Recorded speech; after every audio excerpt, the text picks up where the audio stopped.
అంతగా వాగ్దానం చేసిన దేవుడు చెయ్యి వదిలే దేవుడా?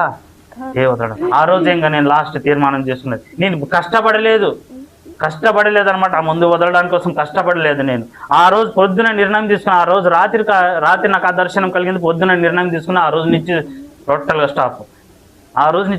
స్టాప్. ఇంకా నన్ను ఆ సాతాను ముట్టిందే లేదు. నన్ను లాగిందే లేదు అనమాట. ఎందుకంటే దానికి నా మీద ఉన్న పవర్స్ అన్ని ఏం చేసిండు దేవుడు? తీసి పదిలేసిండు అనమాట. హల్లెలూయా. సాతాను శక్తి నన్ను లాగుతూ ఉంటుంది అనమాట అప్పుడప్పుడు. ఆ శక్తిని ఏం చేసిండు? దేవాది దేవుడు తీసి మంటలు పడేసిండు. హల్లెలూయా. ఇప్పుడు ఆ సాతానికి నా మీద ఏ అధికారం లేదు నన్ను ముట్టడానికి, ఏ అధికారం లేదు నన్ను తిరిగి లాక్కొని వెళ్ళడానికి, ఏ అధికారం లేదు. ఎందుకంటే ఆ సర్వశక్తివంతుడైన దేవుడు హస్తం నా పైన ఉంది, ఆ సర్వశక్తుడైన దేవుని ఆత్మ నా పైన ఉంది. కాబట్టి అది నన్ను ఏమీ చేసుకోలేదు అనమాట. హల్లెలూయా. హల్లెలూయా. ఈ దినము ఈ సాక్ష్యం మీతో ఎందుకు చెప్తున్నాడంటే, దేవాది దేవుడు మిమ్ముడు కూడా ప్రేమిస్తా ఉన్నాడు. హల్లెలూయా. దేవాది నన్ను ప్రేమించిన దేవుడు, నన్ను విడిపించిన దేవుడు, నన్ను దర్శించిన దేవుడు మిమ్ముడు కూడా ప్రేమిస్తా ఉన్నాడు. హల్లెలూయా. హల్లెలూయా. మీ పట్ల కూడా ఒక గొప్ప ప్రేరేపణ కలిగి ఉన్నాడు దేవుడు. హల్లెలూయా. మీ పట్ల ఒక గొప్ప ఆలోచన కలిగి ఉన్నాడు దేవుడు. హల్లెలూయా. మీ పట్ల ఒక గొప్ప ప్రణాళిక కలిగి ఉన్నాడు దేవుడు. హల్లెలూయా. అది ఏమంటే నిత్య రాజ్యమును మీకు అనుగ్రహించడానికి కోసం. హల్లెలూయా.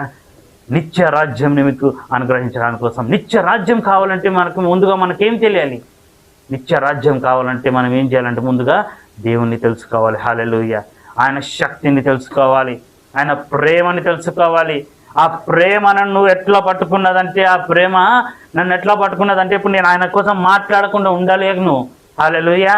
ఆయన కోసం మాట్లాడకుండా ఉండలేను నేను, ఆయన కోసం చెప్పకుండా ఉండలేను, ఆయన కోసం పాడకుండా ఉండలేను. అంతగా ఆయన ప్రేమ నన్ను ఏం చేసింది?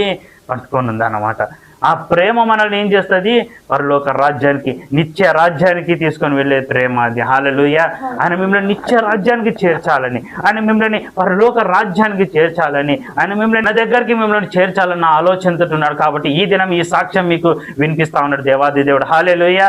హల్లెలూయా. ఈ దినం ఈ సాక్ష్యం ఏమి కష్టం కాదు. మీ జీవితాన్ని మీరు దేవాది దేవుని హస్తంలోకి అప్పచెప్పుకున్నారంటే, హల్లెలూయా, ఈ క్షణమే మీరు మీ జీవితాలను దేవాది దేవుని చేతికి అప్పచెప్పుకున్నారంటే, ఈ క్షణము దేవా నన్ను నీ చేతికి అప్పచెప్పుకుంటున్నానని మీరు ఒప్పుకున్నట్లయితే, ఈ క్షణమే దేవా నా జీవితాన్ని మీ చేతికి అప్పచెప్పుకుంటున్నాను, నీవు నన్ను కాపాడు ప్రభా, నీవు నన్ను విడిపించు ప్రభా అని మీరు ఒక్క మాట హృదయపూర్వకంగా మీరు దేవాది దేవునికి ప్రార్థన చేసుకున్నట్లయితే, నేను ఛాలెంజ్ చేసి చెప్తున్నాను ఏంటంటే, ఇదే లాస్ట్ డే అవుతుంది. ఆ సాతాను మీలో ఉండడం ఇదే లాస్ట్ డేట్ అవుతుంది అనమాట.